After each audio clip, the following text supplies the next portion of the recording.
नमस्कार दोस्तों, आज फिर से एक बार चैप्टर नंबर 1 साझेदारी विषय प्रवेश में हम आगे बढ़ते हैं और हमारा नए टॉपिक का नाम है लाभ हानि वितरण खाता, जिसका दूसरा नाम है लाभ हानि समायोजन खाता। अब दोस्तों, आपने 11वीं में लाभ हानि खाता का नाम सुना था। लाभ हानि वितरण खाता क्या है वो आप जानते नहीं हो, तो पहले मैं आपको समझाने का प्रयत्न करता हूं कि ये लाभ हानि वितरण खाता है क्या और अभी क्यों बनाया जाता है। ओके दोस्तों, तो आगे बढ़ने से पहले यदि आपको याद हो तो मुझे आप बताइए कि 11वीं में आपने जो वार्षिक हिसाब सीखे थे, वैयक्तिक मालिकी के वार्षिक हिसाब जो आपने सीखे थे 11वीं में वैयक्तिक मालिकी के, तो उसमें आप जानते हो तो आप कितनी बातें तैयार करते थे वैयक्तिक मालिकी में। तो 3 बातें। नंबर पहला व्यापार खाता, नंबर दूसरा लाभ हानि खाता,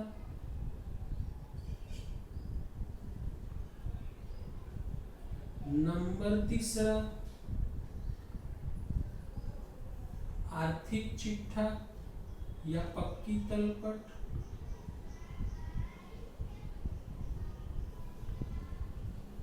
तो 11वीं के वार्षिक हिसाब के अंदर यानी 11वीं में हमने वैयक्तिक मालिकी के वार्षिक हिसाब सीखे थे, उसमें हम ये 3 बातें तैयार करते थे, व्यापार खाता, लाभ हानि खाता और आर्थिक चिट्ठा।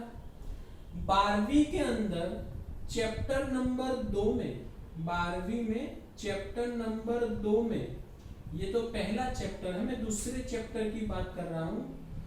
तो 12वीं में चैप्टर नंबर 2 में आप सीखेंगे साझेदारी के वार्षिक हिसाब। किसके वार्षिक हिसाब दोस्तों? साझेदारी के वार्षिक हिसाब। और साझेदारी के वार्षिक हिसाब के अंदर हम क्या बनाएंगे? तो एक पहला वही आएगा व्यापार खाता,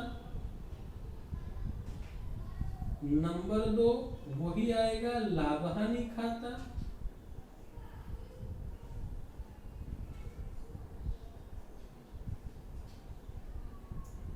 नंबर तीसरा हम बनाएंगे लाभ हानि वितरण खाता,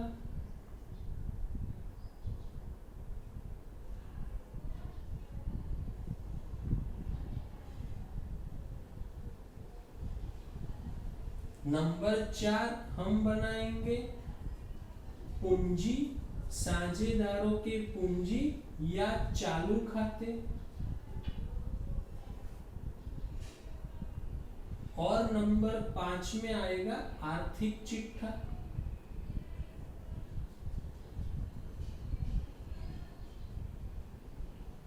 दोस्तों ध्यान से समझना बराबर। 11वीं में आपने वैयक्तिक मालिकी के वार्षिक हिसाब में 3 बातों का अभ्यास किया था।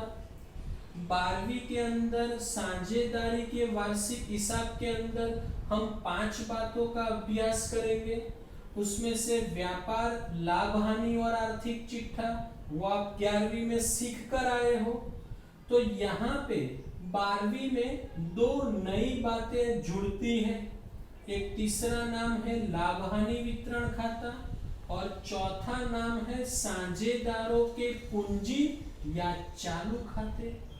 अब पूंजी और चालू खाते की बात हम बाद में करेंगे, पहले मैं आपको समझाता हूं लाभ हानि वितरण खाता, क्योंकि हम उसकी चर्चा कर रहे हैं। तो अब ये लाभ हानि वितरण खाता यहाँ पे साझेदारी के वार्षिक हिसाब में क्यों बनाया जाता है वो हम जानते हैं। तो मुझे बताइए, वैयक्तिक मालिकी में मालिक कितने होते हैं? तो एक मालिक होता है। तो लाभ हानि का जो लाभ और हानि है वो किसी के बीच में बांटने की जरूरत होती नहीं है, क्योंकि मालिक एक ही है। तो एक ही मालिक को पूरा लाभ और हानि जो होगा वो एक ही मालिक को मिलेगा। पर साझेदारी में मालिक दो या दो से अधिक होते हैं, तो जो लाभ और हानि होगा वो एक ही साझेदार को, मतलब एक ही मालिक को मिलेगा नहीं। उसका साझेदारों के बीच में क्या करना पड़ेगा? वितरण। इसीलिए लाभ हानि खाते का जो लाभ और हानि, मतलब शुद्ध लाभ और शुद्ध हानि का साझेदारों के बीच में वितरण करना पड़ता है, साझेदारों के बीच में बांटना पड़ता है। तो शुद्ध लाभ और शुद्ध हानि का साझेदारों के बीच में वितरण करने के लिए जो खाता तैयार किया जाता है उसे कहा जाता है लाभ हानि वितरण खाता। फिर से दोस्तों, परिभाषा क्या है? हिसाबी वर्ष के अंत में शुद्ध लाभ या शुद्ध हानि का साझेदारों के बीच में वितरण करने के लिए जो खाता तैयार किया जाता है उसे कहा जाता है लाभ हानि वितरण खाता। ओके दोस्तों, समझ गए होंगे। मैं फिर से एक बार बता देता हूं। शुद्ध लाभ हानि खाता हम जब बंद करेंगे तो शुद्ध लाभ या हमें मिलेगी शुद्ध हानि। तो ये शुद्ध लाभ और शुद्ध हानि का साझेदारों के बीच में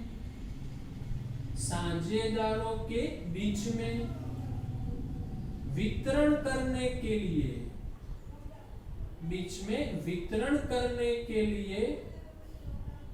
जो खाता तैयार किया जाता है उसे लाभ हानि वितरण खाता कहते हैं। तो दोस्तों, चैप्टर नंबर 2 में याद रखना, चैप्टर नंबर 2 की बात कर रहा हूं, ये पहला चैप्टर चल रहा है। चैप्टर नंबर 2 में साझेदारी के वार्षिक हिसाब में कुल 5 बातें आएगी।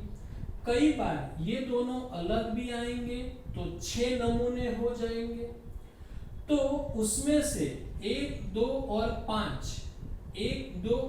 5 हम लोग 11वीं में सीख कर आए हैं। तीसरा और चौथा जो नमूना है वो हम चैप्टर नंबर 1 में पढ़ेंगे, सीखेंगे। तो चैप्टर नंबर 1 में हम ये दोनों सीखेंगे। चैप्टर नंबर 1 में हम ये दोनों सीखेंगे। 1, 2, 3 हम 11वीं में सीख के आए हैं।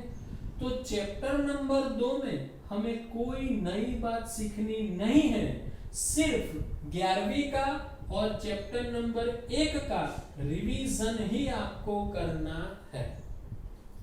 ओके, तो मैं अब आपको उसका नमूना समझाता हूं, लाभ हानि वितरण खाते का नमूना।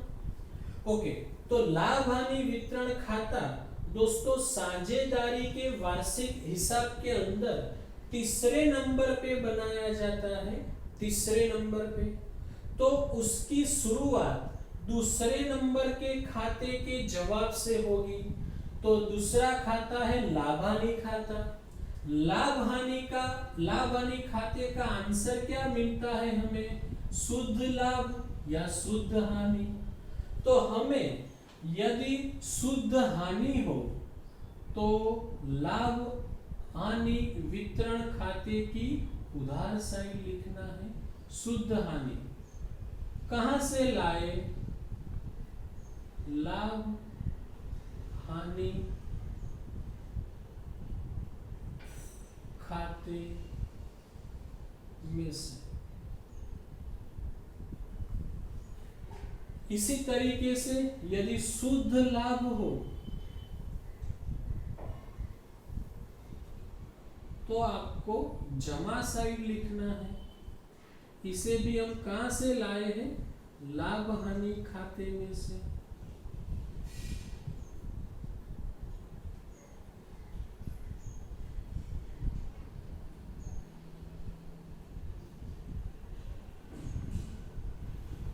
ओके, अब दोस्तों लाभ हानि वितरण की उधार साइड हमें क्या लिखना है? तो मैं नाम बोलता हूं, याद रखना क्या लिखना है हमें। पेढ़ी ने साझेदारों को चुकाए खर्च। उधार साइड हमें खर्च लिखने हैं, पर कौन से? पेढ़ी ने साझेदारों को चुकाए खर्च।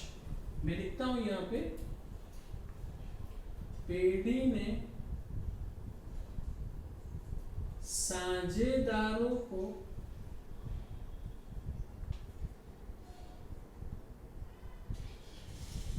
चुकाए खर्च।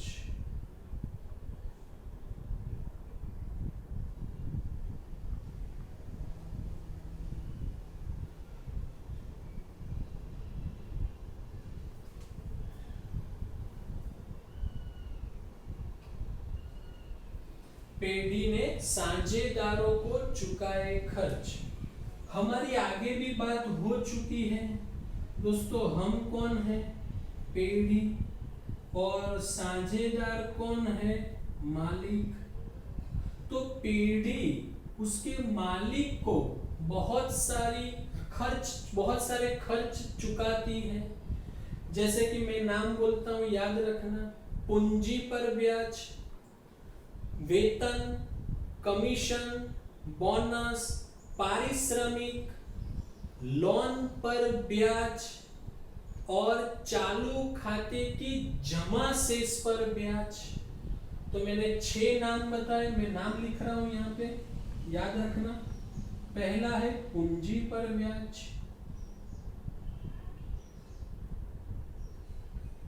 पूंजी पर ब्याज। जितने भी साझेदार हो सभी का लिखना है। फिर आपको लिखना है साझेदारों का वेतन,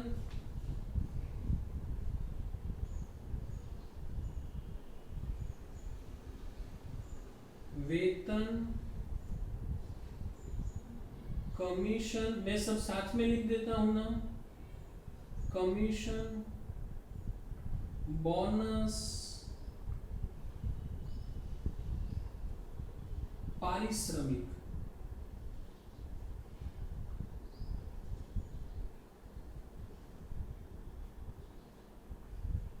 बराबर। और एक नाम है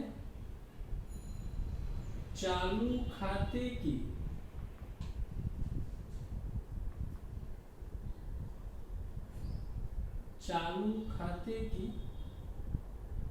जमा शेष पर ब्याज।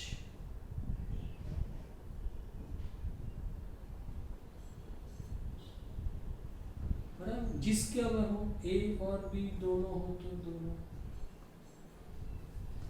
ओके दोस्तों, तो मैंने खर्च के नाम बताए थे 6। पूंजी पर ब्याज, वेतन, कमीशन, बोनस, पारिश्रमिक और चालू खाते की जमा शेष पर ब्याज।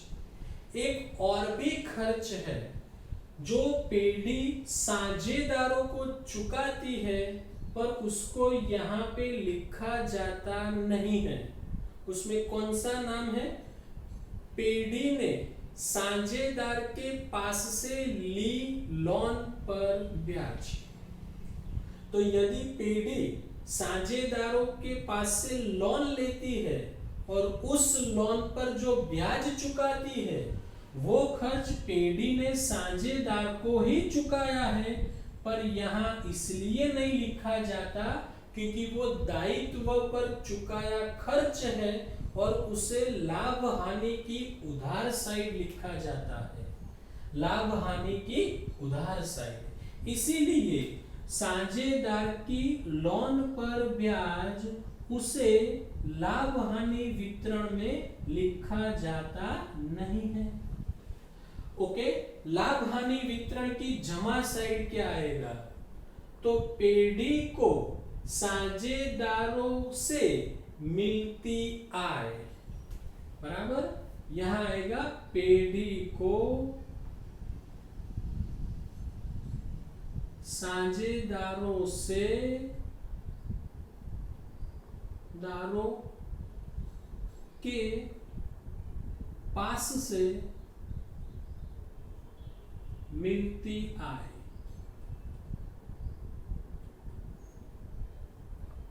पेढ़ी को साझेदारों के पास से मिलती आय और उसमें दो नाम आएंगे, एक आहरण पर ब्याज, आहरण पर ब्याज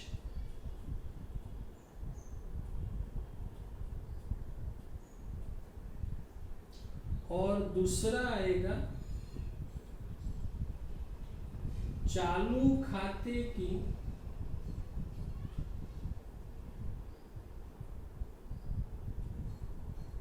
उधार शेष पर ब्याज।